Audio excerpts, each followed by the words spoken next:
In the summer of 2019, I just sold the most expensive home ever in the state of Utah. I'd been a realtor for 15 years, made almost 7 figures in 20 minutes, sold a $32.5 million house.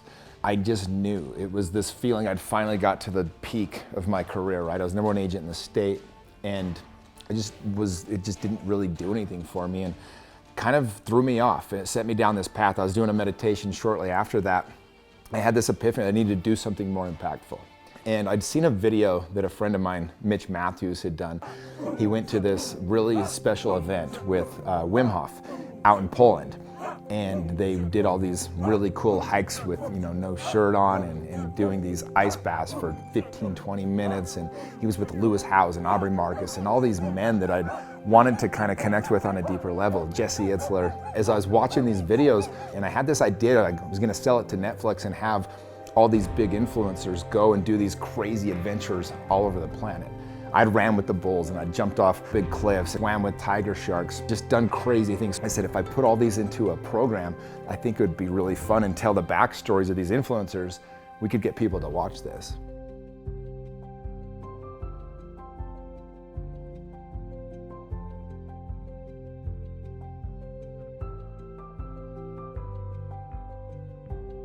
I know exactly how to help men connect. And the thing that people kept reaching out to me for on Instagram, those same two things, is #1 is how do I start living a more fun life? And then the second one was the one that I got all the time. Where do I find a group of friends like you have? And me and my group of friends are always doing fun things. We have these deep connected relationships and friendships.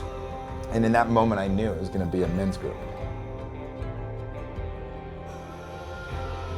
A couple years ago, I was going undercover, working with a group, and we would go undercover and help rescue kids that are being sex trafficked in foreign countries. And on one particular operation, we ran into some evil dudes, and we were able to do an arrest, take them down, rescue a bunch of kids. I was telling my girlfriend, when she picked me up from the airport, I was telling her all about the op, and it was a super dangerous one. I was just all excited because we had this successful operation, and she pulls over the truck.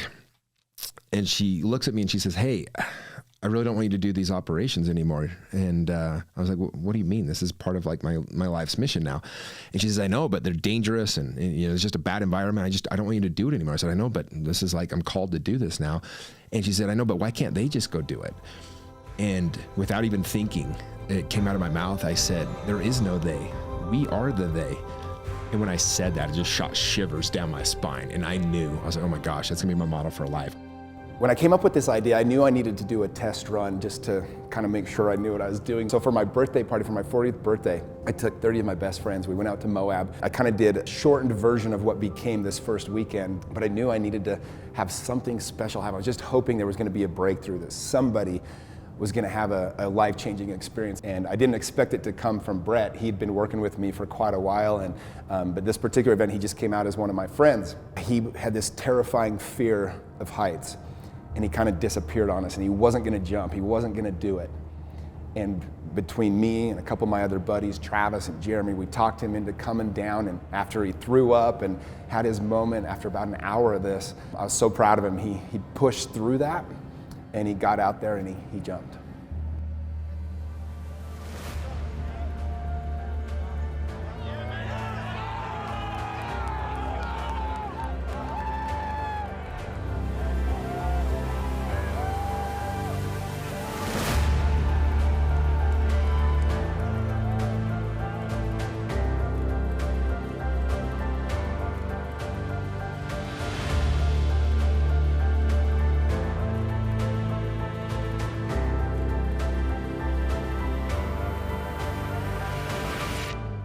By far the scariest thing I've ever done in my life.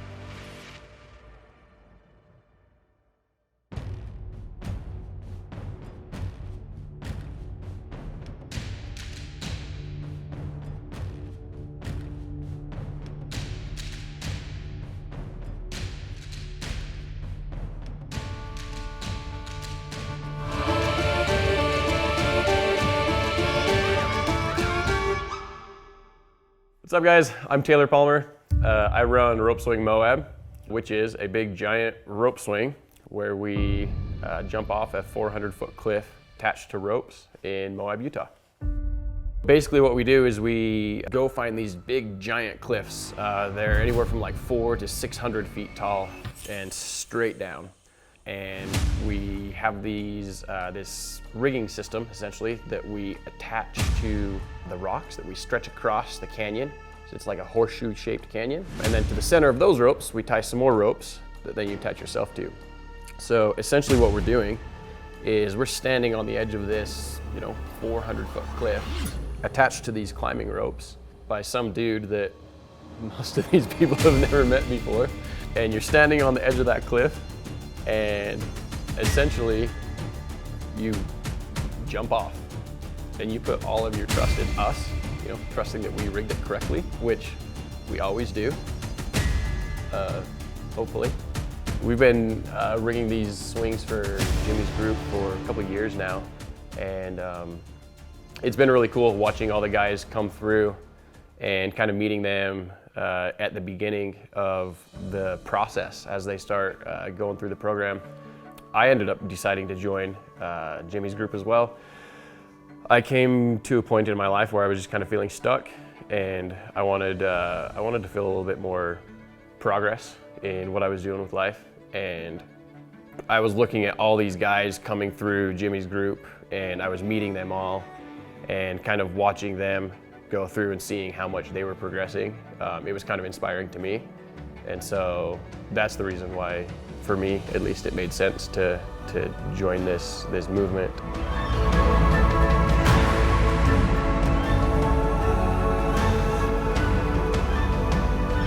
One thing I wanted to be different about my mastermind, I've been to so many other masterminds, and it seemed like a lot of the conversations were surface. A lot of people they're not bragging, but they're trying to show value. They want to impress you a little bit. What I learned about people is these guys, like I was doing the same thing. It's not that you're trying to brag, you're just trying to tell people like, yo, like I'm worth getting to know.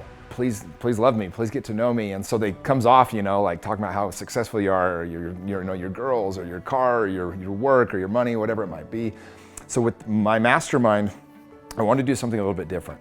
And I realized if I could put the first night, the opening night, I can do the badass exercise, then everybody will see that they're all worthy of getting to know. For one reason or another, every single guy in this room is worth getting to know.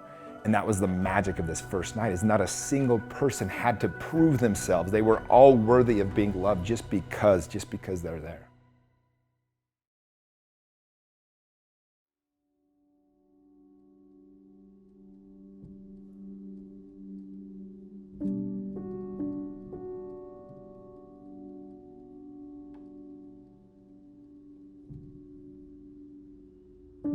This exercise is so fun to watch. People will break down crying. They don't even know why. And what I realized after the first time we did this, but what I saw is that all these guys were celebrating. They were letting their guards down. They were really cheering for each other. And what happens in life, so many times we're afraid to cheer. Well, this happened to me a couple of years ago. I started foo-fooing these guys that were at a football game. They were at a 49ers game, and these guys are screaming and they're hitting each other. And I remember I was getting annoyed with them. And I had to check myself. I'm like, when did I become this guy? And shortly after that, I had this really beautiful experience where I learned and I realized that when we celebrate, it's our way of honoring God because we're celebrating the life that He's given us. And so this was such a fun exercise. So I tell the guys everywhere, like, celebrate everything. Celebrate your kid, getting a hit in the baseball game or scoring in the football game. Celebrate your friend getting a promotion or just, having a good day. Celebrate little things, big things, but we need to celebrate more. And so that's why it was so fun to watch this exercise. And you see, a few of these guys were still feeling like imposters. And so I had them get in the circle with everybody. I said, we're gonna break through this. We're gonna make sure this person knows that he's a badass. I was afraid to raise my hand because a lot of the things we write down, I'm not even sure if I believe it myself. It's called the badass list, but you're like, am I really a badass? I'd never consider a lot of the things in that list like a badass list. It was just more like, these are things I've just had to do to be a provider, a parent. And I think we put wealth with success, right? A lot of these guys are extremely wealthy, which has made them very successful. I knew a lot of the people in the group and some of the things that they've done, and I'm like, dude, I'm a fake. What the hell am I doing here? Why am I gonna get celebrated for these accomplishments that don't really measure up to, Alan or Nick or Sol or some of the people I had already known, right? I'm an airman, jumped off a plane twice. I've overcome bankruptcy. I've dropped out of high school and still got into college. Started my family business. I ran a pilot program for Google in Austin, launched door-to-door for Google in Atlanta. Tons of failures. I'm amazing with people and I'm amazing at connecting with people. I'm scrappy, I'm adaptable. I just do it. First summer, sold 77 deals in 2 months. This is back in 06. I'm a good father, I'm a good son. I'm always learning. I'm a great cook. I'm a master lake builder. Done.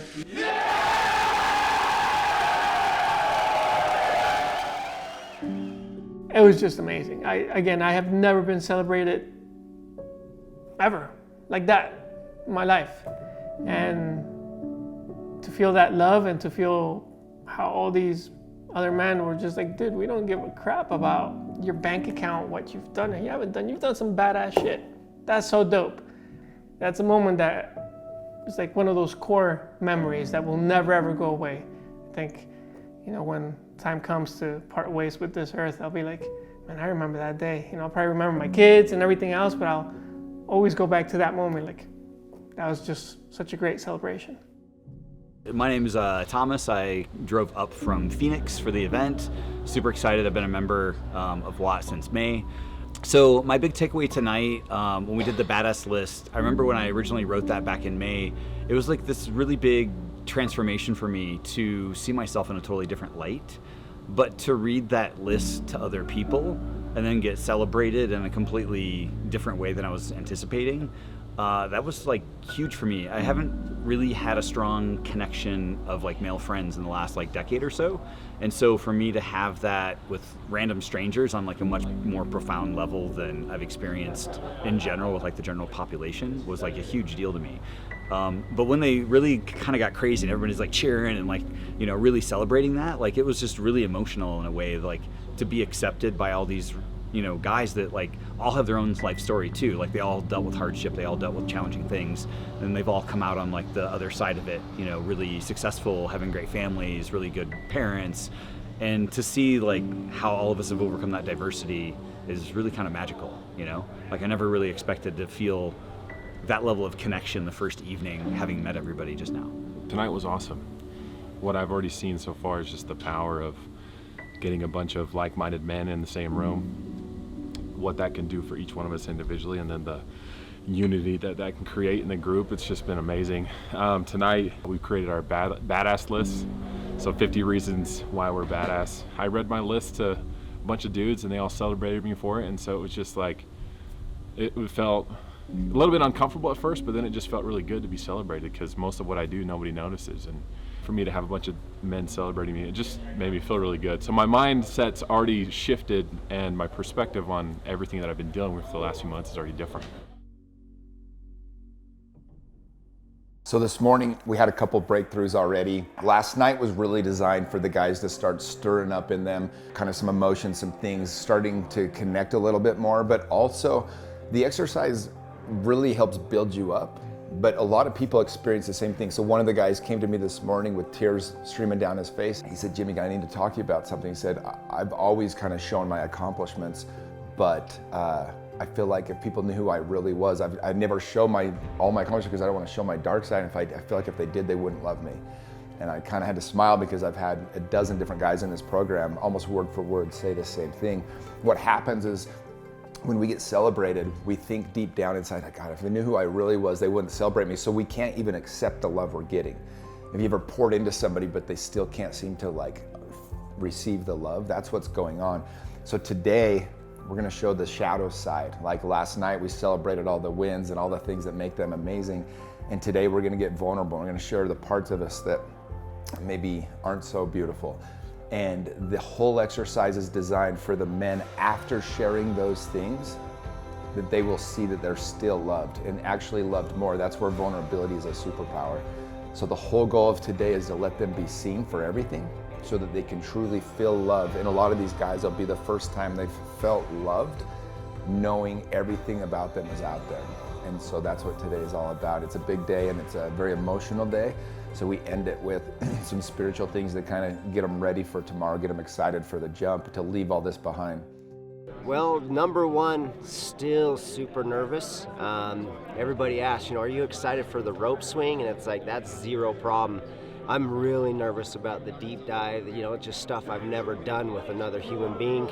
I mean, a good takeaway from last night was that, people are in the same mindset that I kind of am, and where they're having a little bit of trouble coming out of their shell. It's still going to be tough. Like Jimmy said, today is going to be breaking you down, and it's like, man, I couldn't sleep last night. So it's really good to know that other people are, same boat as I am, just nervous and not all just gung-ho.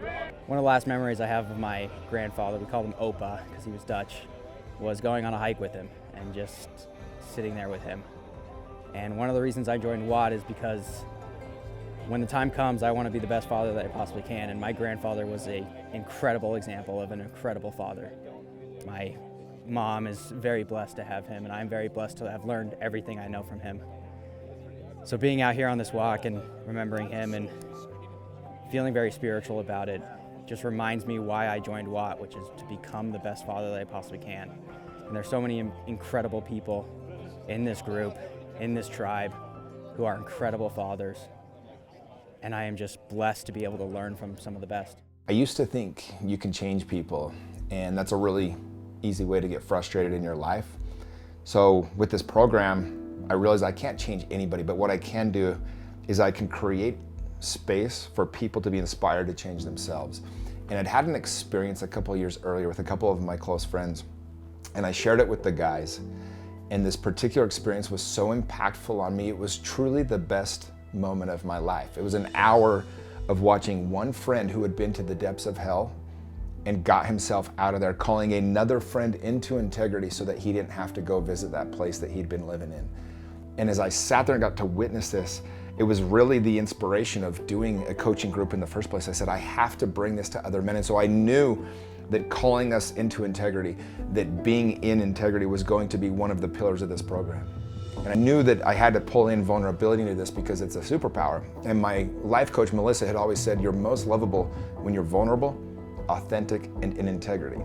And that became the 3 pillars for our program. But in the very first weekend, I had to lay this foundation. I had to get the men to commit to being in integrity and to be able to go home and talk about things they didn't want to talk about. And the entire reason to get into integrity is because when we're not, we can't trust the love that we get. It's like a bucket with holes in it, because we think deep down, if they knew who I really was, they wouldn't love me. And most of these men have never been seen for who they truly are, let alone loved in that state. And so the beauty of this weekend is these men get to be seen. They get to get up and they get to share whatever comes to them. But I had to set this container first. I knew I could share these stories. I knew I could share my story. I had some amazing men come in and share their stories, guys from group 1 and guys from group 2, who had had this same life-changing experience. The first weekend I ever did this event, I shared a story. One of the most transformative reasons why they exist is because about 3 years ago, I was in Las Vegas with some buddies, and one of my buddies that came with me, he's kind of like my little brother. He's like my best friend, and we were all down there for a buddy's birthday party. And I remember this particular trip, he was just pushing me away, and energetically I could tell something was wrong. And I know him really well. I knew it early, and I was like, oh. And so, long story, we share in a hotel room, and he comes back after the first time we went and hung out with these guys I knew they were in their bullshit, and I knew they were going to the strip club. I just knew. And he sends me a text at 4 a.m. Here's how smart this guy isn't, right? And he's like, dude, gambled the whole night away. I should have just gone to bed. And as soon as I read it, I rolled my eyes. I'm this dumb shit. He walks into the room, and first thing out of my mouth, I just go, how was the strip club? He's like, what? I'm like, how was the strip club? He's like, how'd you know that? I was like, I knew 8 hours before you went, dumbass. And he's like, Jesus, well, my wife already thinks I cheat on her, so I figured, what the hell, I'm just going to go to the strip club. And he's like, I didn't do anything. The girls weren't that hot, blah, blah, blah, all these things. Like, well, they can be, and you will if you do this more. I kind of just was kind of disappointed more than anything, but kind of just I just said the thing to him that I just said to you guys. I said, well, all right, well, the question is now, how long do you want to live out of integrity with this energetic block between you and your spouse before you tell her? And he's like, oh, I can't tell her. She'll leave me. I was like, all right, well, you get to live with that little block in your relationship now then. About a month later, we had a little journey that we were doing with some of my closest friends. And one of my friends, I'll just share a little bit of his story. He was molested as a kid by a couple grown men multiple times and sexually assaulted. And he said the thing that screwed me up is I kind of enjoyed it. Like it felt good still. And he said that really fucked with me. He was a kid. He was like 6 years old, right? But he was like, so I was always trying to prove that I wasn't gay to myself. That was like his whole thing. So he would sleep with everything he could get his hands on. And went to strip clubs, hookers, the whole thing, right? And a couple of years ago, we were at his house hanging out one night, and he decided finally to tell his wife about it, came clean. And I was there. Wife finds out and this night and has a nervous breakdown. And she's bawling and she's screaming at him. We're in his house, like we're all just hanging out. I'm like, oh my gosh. And she comes up, she's all, Jimmy. And I'm just like, she's like, did you know? And I'm like, no, what? You know that he was cheating on me? I was like, no. And she's like, you didn't know you guys were going to strip clubs undercover? And I was like, well, I know that. That wasn't. And it was just like, and she's just bawling hysterically. And she stops. And she looks me dead in the eyes. And she just, like in the most sane voice I've ever heard, she goes, Jimmy, do me a favor. For your future wife, stop objectifying women. And then she went right back to this breakdown. I'm like, holy shit. This was bad. This was my best friend. I mean, he had to go to the hospital. He was just a mess. And it was tearing their whole family was just in shambles. And I watched this guy over the next several months do every single thing he could to save his family, to get back into integrity. Eventually, he did. And he came clean this whole thing, every single thing that he'd ever done or ever happened, and then he made the changes that you need to make. And about a year later, we celebrated his 40th birthday party, and I watched his wife. We did this thing where she like pretends like she's like just cheering him, like it was almost like he's the rock star. She's like the groupie, and she's just going nuts. And the way she was just honoring him and loving him, it was the first time I'd seen true forgiveness from a woman for a man. And I was like, changed my belief that can happen. I saw it, I felt it. It was complete and utter forgiveness and love. And so this story is so beautiful to me because I watched this man go through the ultimate hell. He'd gone through the refiner's fire, and he knew how that mind worked. He knew how the actions worked. He knew the consequences of it. He knew why he was doing it. So when this friend and I were all hanging out that night, we were laying on the ground, walks up and kicks this dude right in the nuts. And I just was like, I looked at him and go, you don't ever do that to me. And he goes, I won't, because you don't deserve it, but he does. And he sits down and he goes, let's talk about Vegas. Let's talk about the strip club. And the next hour of that session sitting there is the reason we're sitting here today.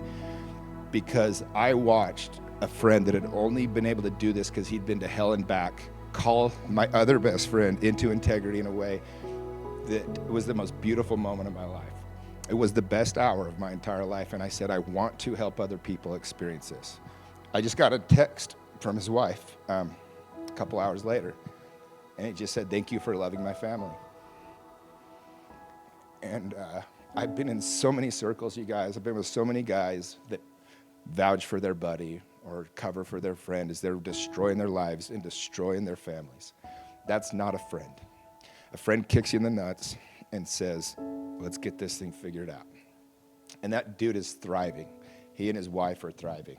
The 25 guys from groups 1, 2, and 3 that have gone home and got into integrity with their wives, every single one of them is thriving. Someone who I love dearly, who I have greatest respect for, who you guys probably have all heard, seen, and met at some point. His name is Drew Riley. Looked at me in my eyes and said, Daniels, what's your shit, dude? We've never heard your story. What's your shit? He's like, I just feel like you got something to talk about. And I put my head down and I started crying. And I told my complete story to those men in that hot tub. My complete story. From my childhood to why I felt like I wasn't good enough. The reason why I used pornography as a drug to hide and numb my pain. The reason I felt shame from the age of 10 and tried to mask it with those tools, and I got stuck in the shame cycle. It was like second nature. It was like, see the dude, understand the language, slip the money, roll through, grab the bag, roll out. 40 hours later, after staying up the entire time, my family's out of town. This dude at the end of the table shows up out of nowhere. And I mean nowhere. I had no idea he was coming over. This is Ross McGarvey, by the way.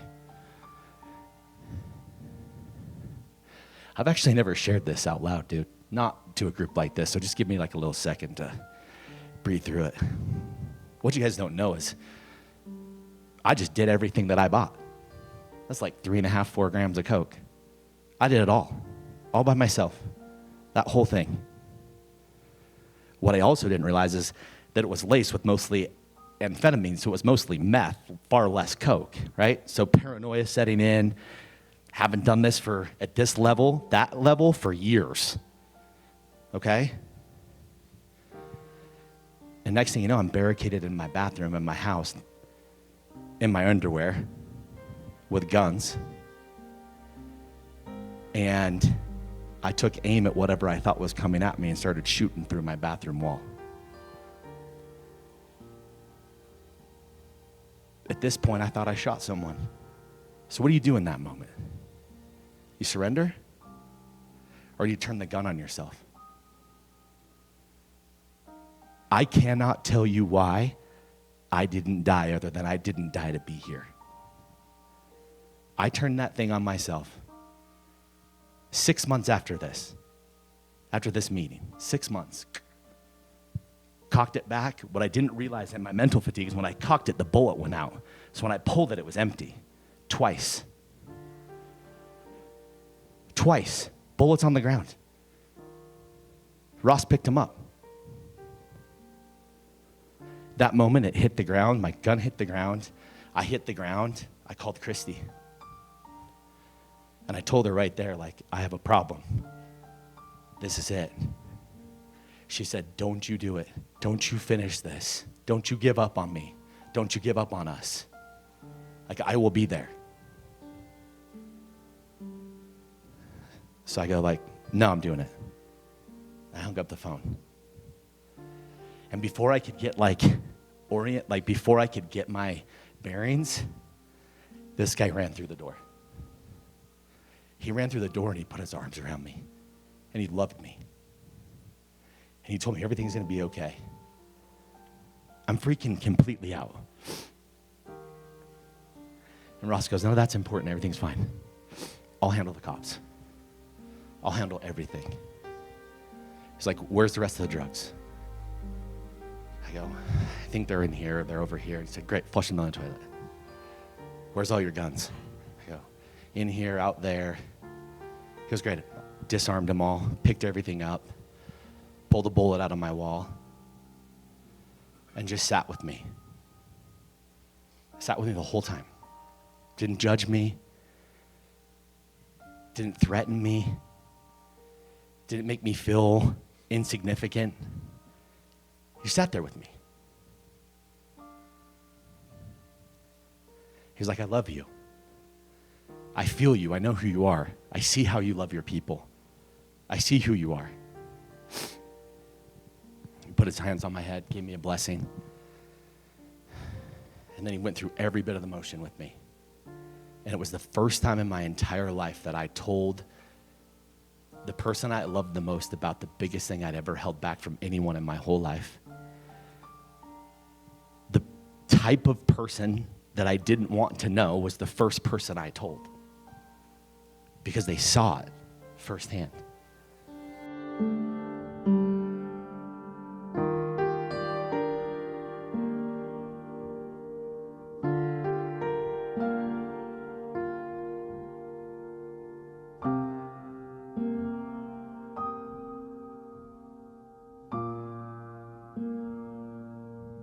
And here's what I learned through the practice, that it doesn't matter where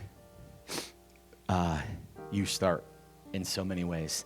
but I promise where you're going to point back towards, because you'll never get to the outcome in which you expect, is that until you stand in front of that mirror, whatever that mirror may be, until you stand in front of that mirror and start telling that guy that you see in reflection the truth, nothing else matters. Not only my heart, my mind, my life goes off to Jimmy Rex and being someone that can stand with strong men, that can truly lead strong men from the inside out, who can truly move the hearts of men through the WAP movement, is something that I don't even know that grateful is the right word to articulate. I can't think of anything I would want more, or that I'm grateful more in my life than WAP, because of what it has done for everything else in my life. He got 5 of his best friends. He called them up and he just said, "You're joining this thing. You need to be a part of this. It's going to change your life."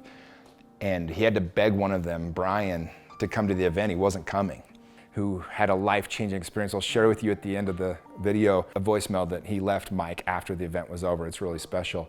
Bro, before we get out, I gotta show you, let you listen to this voicemail I got from Brian Wrigley. No need to call me back whatsoever. It was just, my emotions have been on the surface today. Deep with emotion last night, and I am haunted by the fact that I almost cheated myself out of this weekend. And I don't want to over-dramatize it, but I literally had a trajectory shift. And I know my 20 years from now will be different because of this weekend, and dramatically so. And so, I just wanted to thank you, bro. I can't imagine not having this weekend and the ripple effect of that to my children.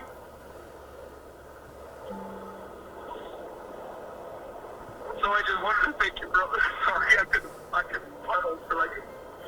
Thank you, bro. I love you so much. You're such a good friend to me. I'm so grateful for you in my life. And thank you for pushing me. I had aborted this weekend. I was out. I didn't want to go. And I can't even fathom not having this pivot in trajectory because of this weekend. I can't even imagine. It's haunting the shit out of me. So thank you, bro. I love you. And I'm here for you, man. Like. You know, men, we live in a society where men aren't going to talk about their problems. They don't talk about what's going wrong. And instead, they end up just suffering in silence. And so I wanted to create a way for the men to be able to be seen. This experience I had at Pelican Bay, where we would step up to the line. This exercise was so special because you saw people for who they were, and instead of judging them, you loved them even more. I thought, what if I could bring this into this exercise and help people know that they're not alone? It was really cool. The first time I ever did it, I was super nervous because we asked some pretty deep questions. I asked if you've ever been cheated on. I asked if there was anything you're out of integrity with your spouse you had to go home and talk about. I asked about if you've had a porn addiction. I asked about if you've ever had a sibling die. I asked if you had ever had cancer, if were abused as a kid, like some things that were pretty deep. But what I wanted to have happen is I wanted the men in the circle to understand that they're not alone.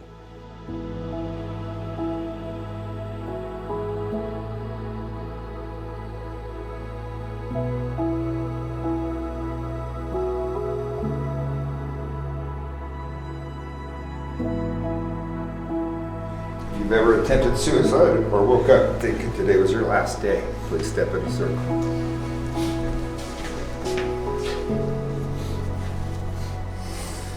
Look around, guys. If you've ever had a family member commit suicide, please step in the circle.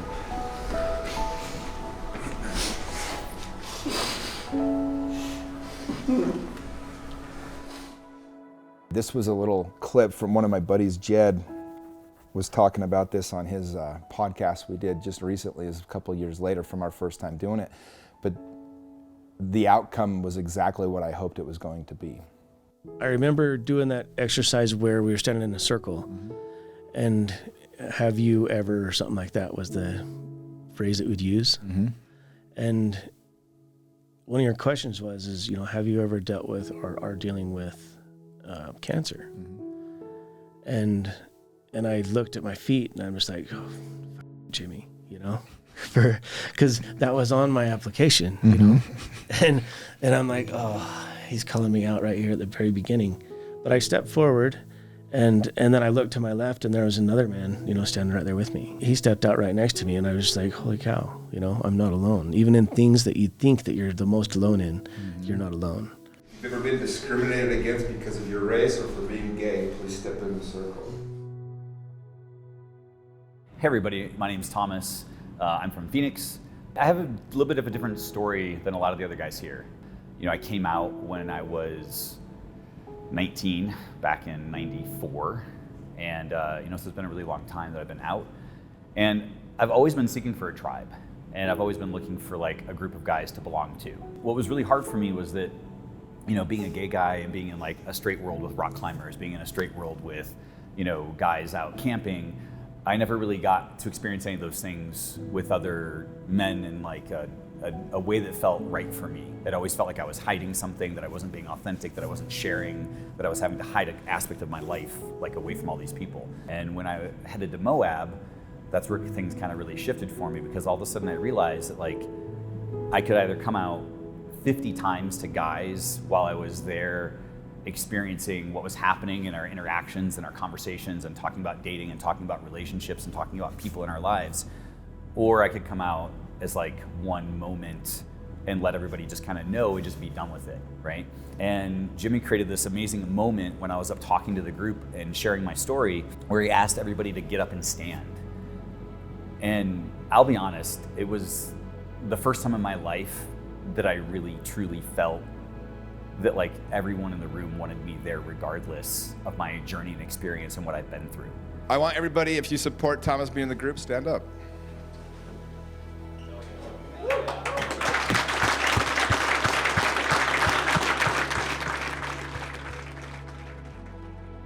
That was so powerful to me to realize that like no one else cared.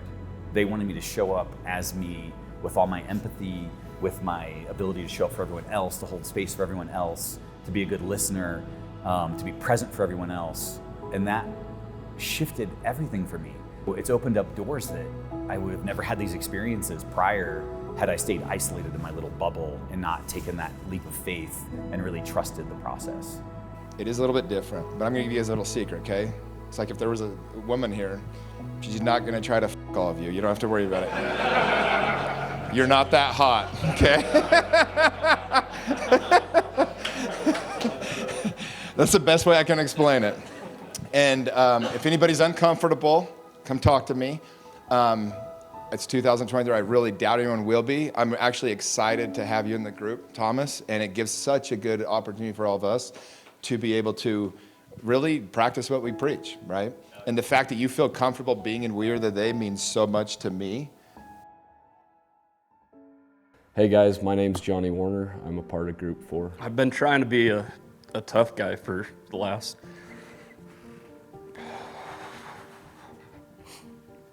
8 months.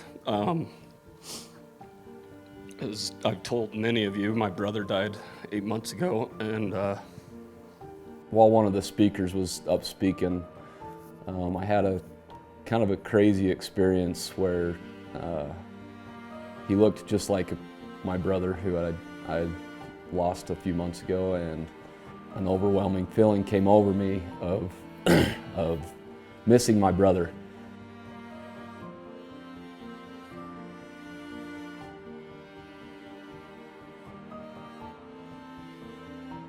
I haven't put me first, which I've done a lot of my life. Is I make sure everybody else is taken care of before me, and it's funny because I learned that, like, especially after my divorce, I'm like, I've got to go to the mountains. I've got to, you know, go for a horse ride or whatever. And then when my brother died, all that shit stopped. I think don't know, in the last 8 months, I've probably been to the mountains 2 times. And before he died, I was out there like 2 or 3 times a week. After I had got up and shared my experience, Jimmy told everybody to stand up. What we're gonna do here, as you guys know, Johnny lost his brother last year. Cody, if you could help us be first. I think this dude needs a big brotherly love from every one of us. So we're gonna have you stand over here. Cody's gonna be first. And then everybody's gonna circle around. We're gonna do a big brotherly love hug. And while that's going, we're gonna play a little song. And At first it was an individual hug and individual hugs. And I'd been able to hug a couple people, including the person who looked just like my brother. And that was very touching for me. It literally felt like my brother was hugging me.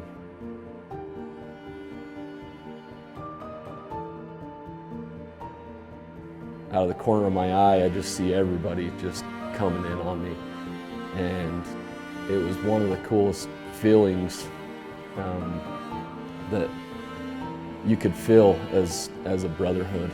I've felt a lot of weight on my shoulders as far as helping my family go through the loss of my brother. And I felt a pretty big weight on my shoulders.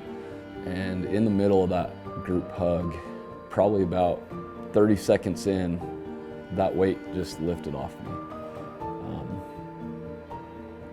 As far as you know, I've been helping so many people through this loss, and at that moment, those 40, 50 guys lifted that weight off of me, for me, as they came in the group hug.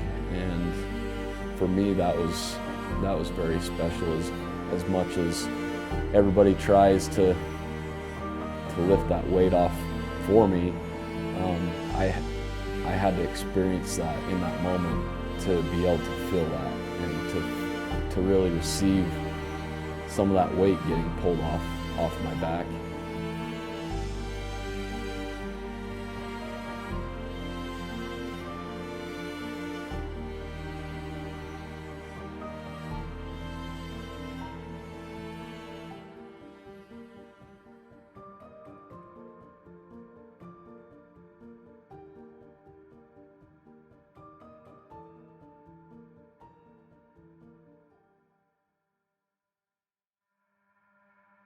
What's up, brothers? My name is Robert Mack, and I'm in Leaders Group number 1.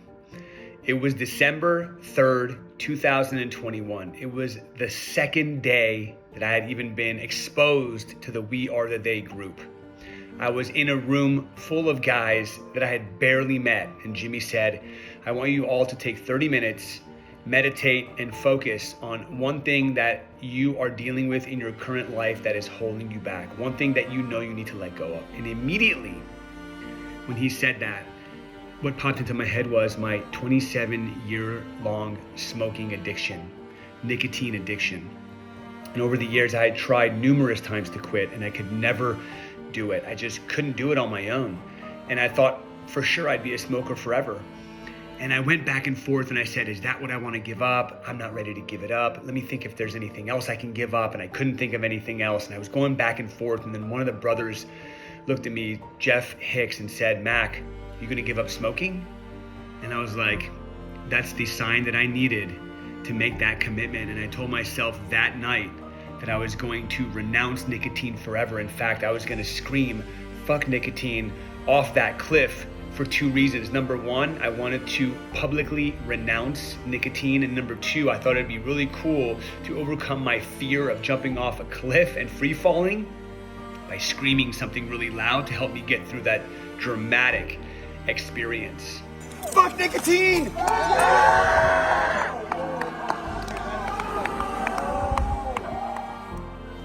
Fast forward 2 years, I am nicotine free. I just celebrated 2 years 2 days ago, and I've never felt better.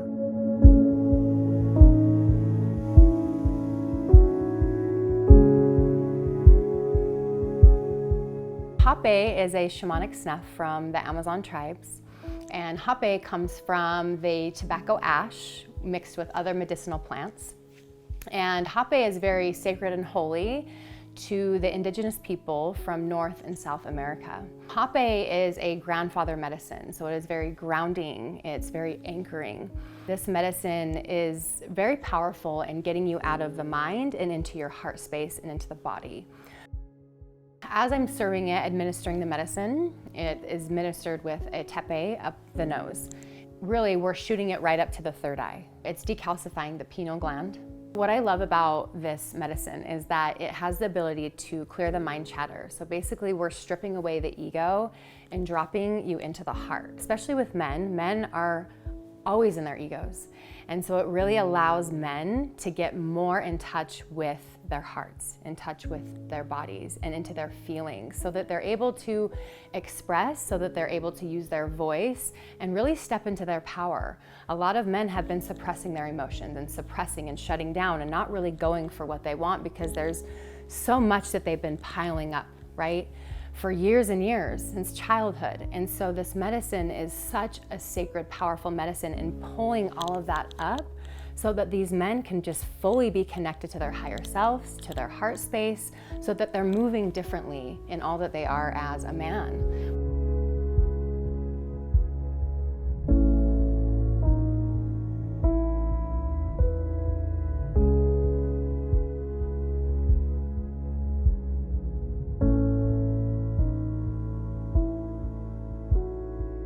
It's been super inspiring because what he has provided this space of men to feel seen and to feel heard and to really step into their power and to overcome a lot of the things that they have just kept inside for a really long time. Being in, again, brotherhood, I think is so needed right now. Men need other men.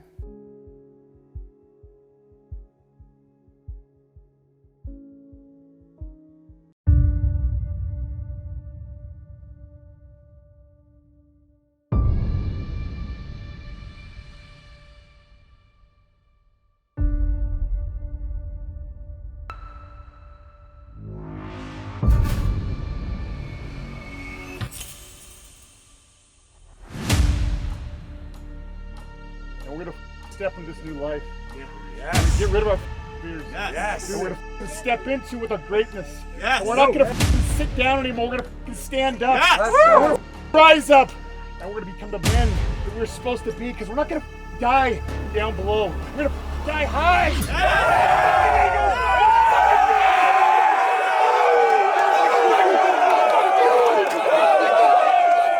A little nervous. I thought that I had this under control, but I don't. And just got to see what happens, jump off the cliff, and see what's on the other side, really. I mean, it's a cool experience. When you get here, it is a lot bigger than in your mind. That is for sure. Absolutely. I already did it when I showed up here, so we're in. It's this one's for the family. Oh, feeling locked in, baby. Feeling strong. Feeling ready to just level up. I'm ready. I'm excited. A bit nervous, of course. Never done this experience. I guess we're ready. Yeah. Good. Super excited. Yeah. Never done this before, and I used to rock climb a lot, so I'm excited to see how this is different. Because we don't usually let go. The limiting belief I'm giving up is that I'm not enough to contribute to the larger community due to my sexuality and internal self-judgment about that. And the new belief is that I bring a unique set of values and skills to the world that are needed and sought after. Feeling good, man. I'm stoked. I'm actually second up. I wish I was first, but hey, we'll go second. We'll make sure the swing's good today, and then see what we got. I did do this a couple years ago. I didn't think I'd be this nervous, honestly, but I am. I am a little nervous. I'm starting to see how big the cliff is and how small the string is, and it should be fun. Full send. I'm very excited about this. This is right up my alley, so I'm really happy to be jumping off and got a good list of things to be leaving at the top. So appreciate everything. It's a trip for sure. I just kind of, my heart hasn't been pumping at all until you kind of like, I doubted myself a little bit this morning, you know, and you wake up and like, man, am I really doing this? And then you're like, oh, I got this. And then you get here and you kind of like, every step's a little closer. But yeah, my heart's going for sure. It only takes 1 second of courage. Yeah, 1 second. Not even that, less than Jeez. that. Like I think I gotta have more courage to just talk to my wife than it is to jump off of this. I was gonna say, this seems like the easy part. This for my kids. Everything I do it for you guys. Crazy shit. It's because I love you guys, and you can push and do whatever the you want in life. Just, it's okay to be scared. Just go after it. I haven't gotten yet, and my biggest fear in this world is heights. But yesterday, I was thinking to myself that I was gonna leave fear, and I was gonna leave all the fear behind. So I wrote out all the fears I have. There were maybe 15 or 20 of them. It just makes me understand how much fear has just overtaken my life and caused me to do some terrible, terrible things. To just become the person that I'm not and hide behind a mask, and I'm ready to release that, get out of that fear, and back to who I want to be and who I know I can be.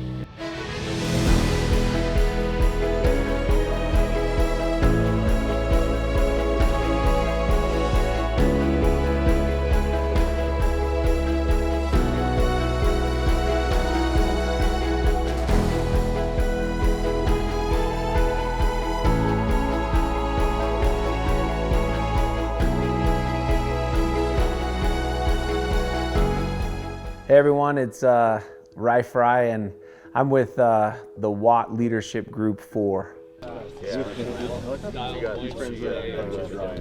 know, I think just the sacredness of it, you know, like this what's gonna, like the letting go of what I'm leaving here. The thing I love about what we did was really the night before. We really set our intention. We took some time to really dig deep with what we were trying to let go on the mountain. Everyone had their own reason why they were going to jump, what they were going to leave behind.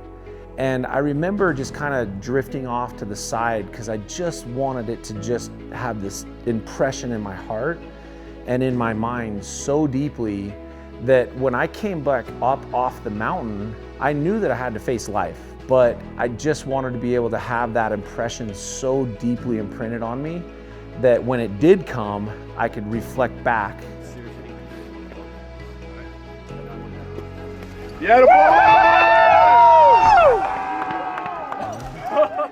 Finally get to the top and everyone's cheering for you, and you just knew that your life had changed that instant. I've jumped off these cliffs hundreds and hundreds of times, and it's never really meant anything. It's always been just something to do, right? Something wild or something fun or something crazy. But this particular time, it actually meant something to me. You know, it had a little bit more of a deeper meaning for me of things that I was trying to overcome.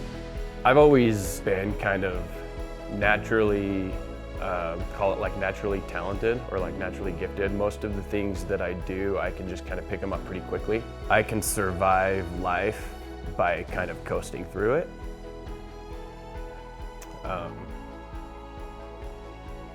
Which is what I've done, you know, most of my life.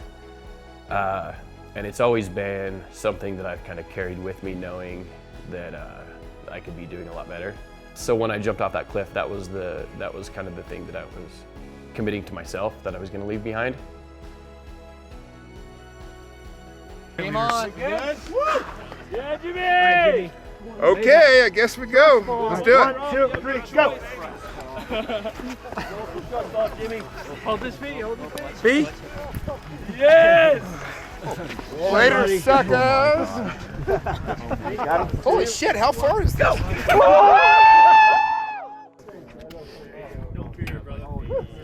Yeah! He said it's over. And he was pencil straight. When I jumped off that cliff, I didn't commit to perfection. I am a man who feels like I've made deals with for lack of a better word, deals with God my whole life. When things get rough, I make promises. And my commitment, my ability to keep those promises has been pretty much zero. And so I didn't want this to be another false promise. I didn't want this to be another, well-meaning emotional experience that then translated to dilution and lack of commitment later on. So my commitment when I jumped off that cliff, that I would take extreme ownership in my life and I would take extreme accountability in my life. It's so easy to have a cliche, but I actually never have had an energy experience like that. I felt like true release. I felt something come off me, like my chemistry changed. You can feel it up here, man. Really? Literally, I told all the guys, I was like, oh, that was a real release. Like, literally. Yeah. Didn't I, guys, when he was at the bottom, what did I say? Oh, dude, huge release. You let that shit go. You're the only guy I physically felt it from up here. It was that strong. Proud of you, bro. Yeah, I felt it, man.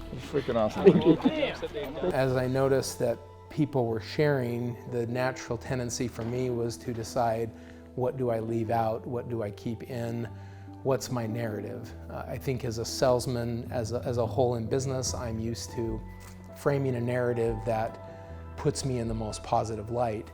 And I had the temptation over and over to, how do I share and bring the most positive light to myself?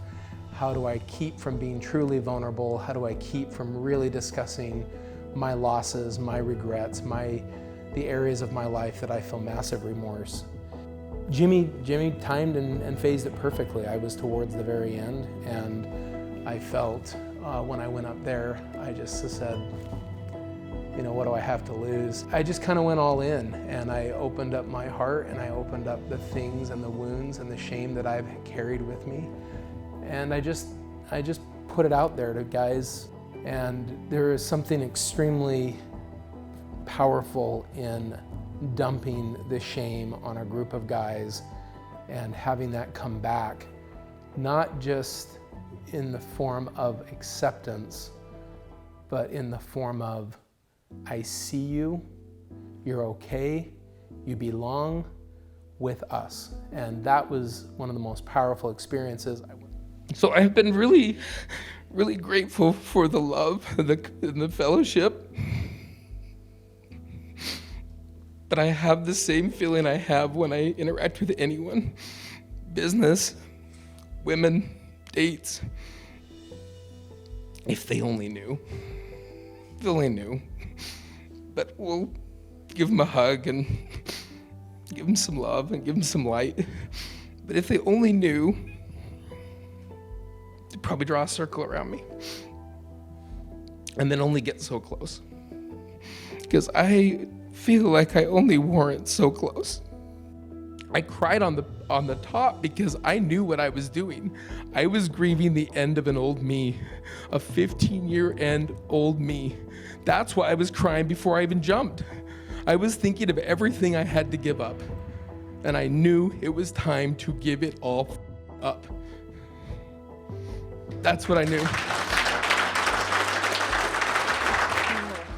After I shared that, Jimmy came up to me and gave me a hug and said, thank you for sharing, we love you. And within a couple seconds, I pretty much had this, for lack of a better expression, band of brothers around me, hugging me and telling me I was okay, that I was enough, that it was okay. And that was, who gets that?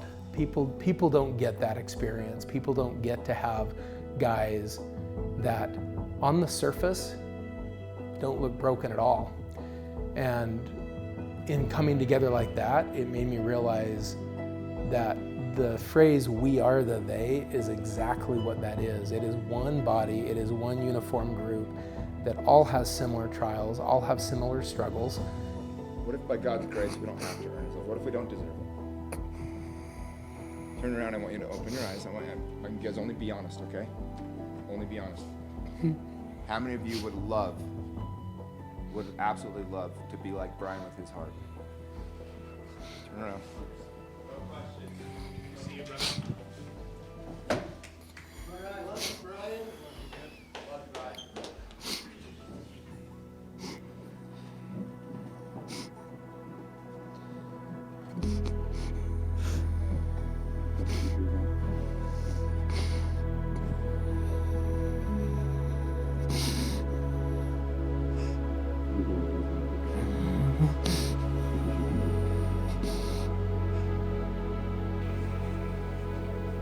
Because that's the thing is like, if we could just see ourselves how everybody else sees us,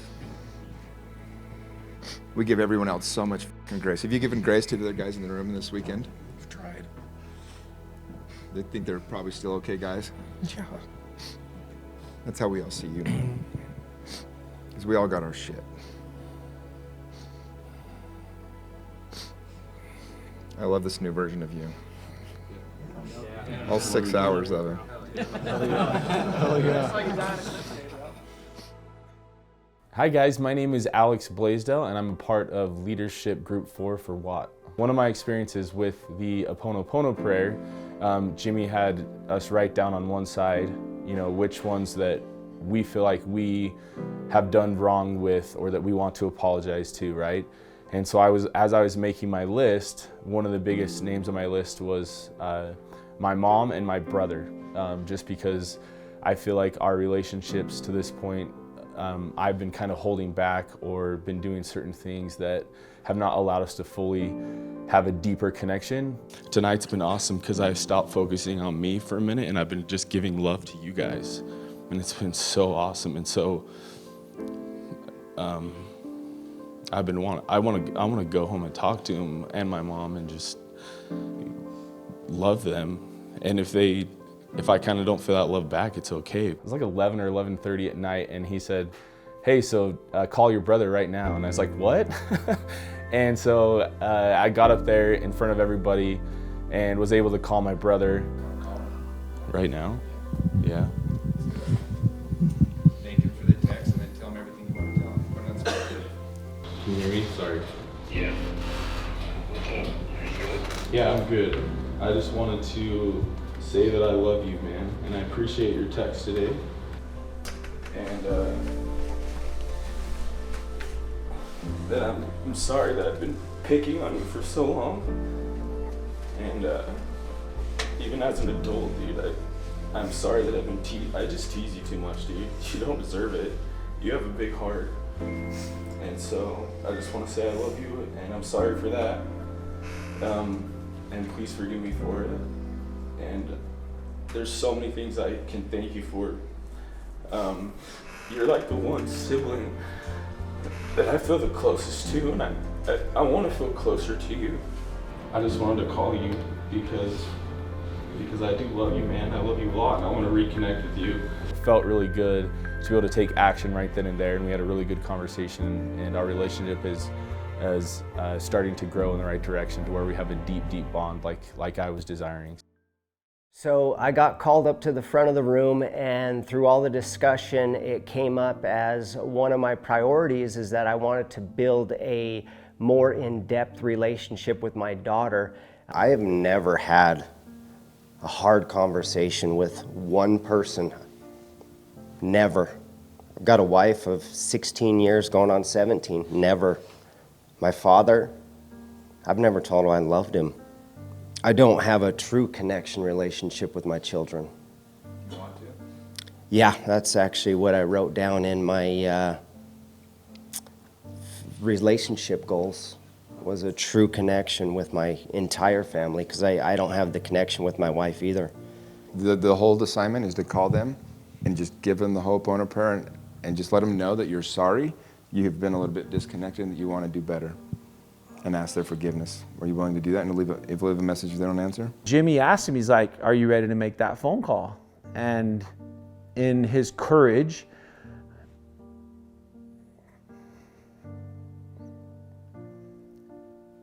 Josh raises his hand and he says, I'm ready.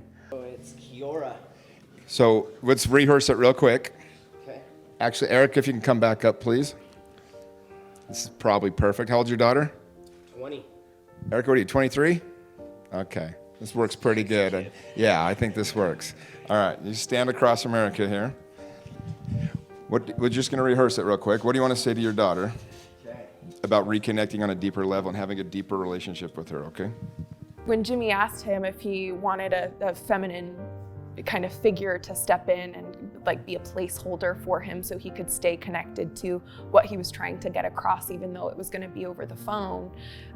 Jimmy looked back at me and called me up. I, without hesitation, was so excited to run right up and go sit in and be with Josh, because I just, as soon as he was sharing, I just wanted to hug him, and I just wanted to be with him and let him know that his daughter feels the same way. And being asked to sit in and then actually getting up there and in that moment with him felt like I was getting up there and in that moment with my dad too, in a way. And so while, yes, I was kind of stepping in and sitting in as his daughter figure, he was stepping in and sitting in as kind of my father figure. And so I think the experience for both of us was equally reciprocated in the sense of it healing a father and daughter wound for each of us.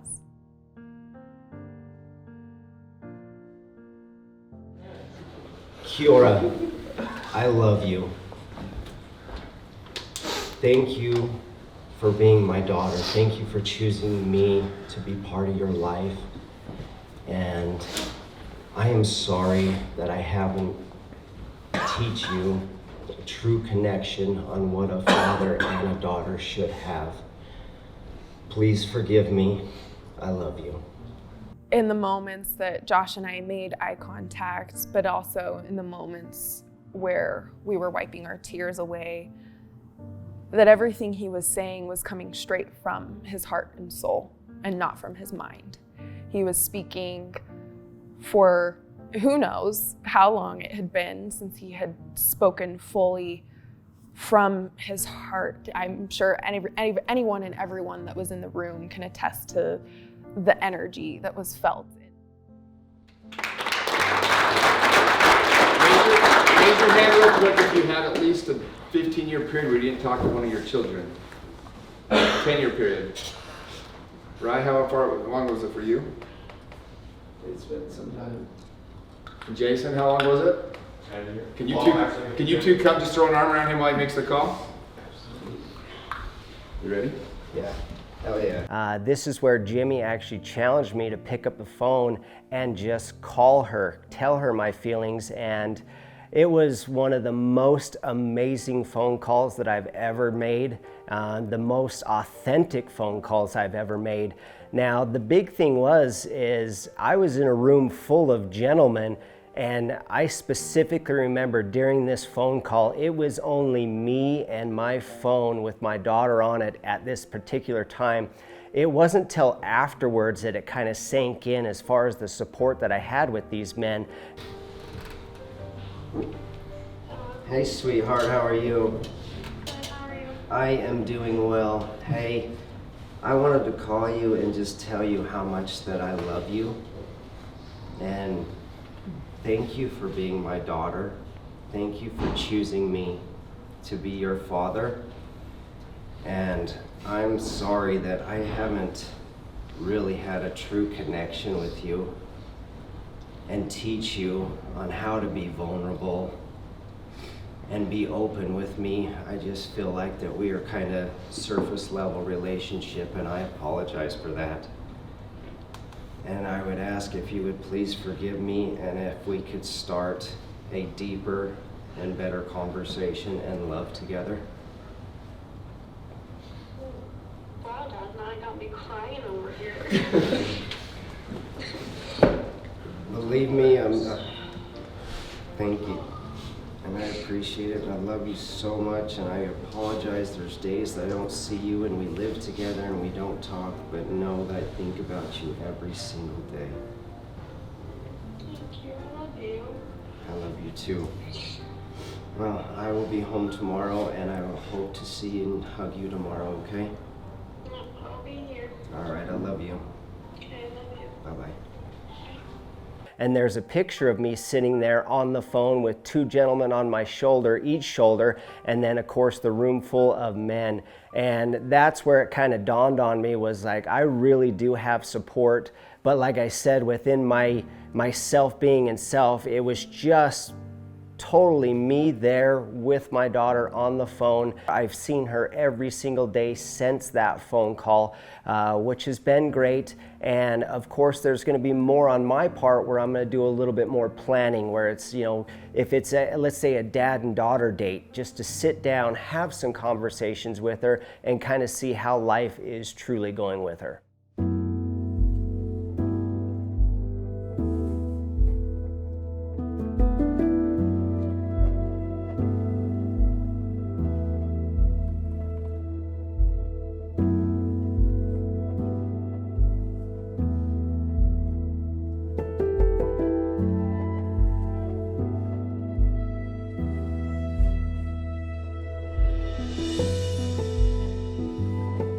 Kind of crazy that this is just the first weekend of what is a 2.5-year program.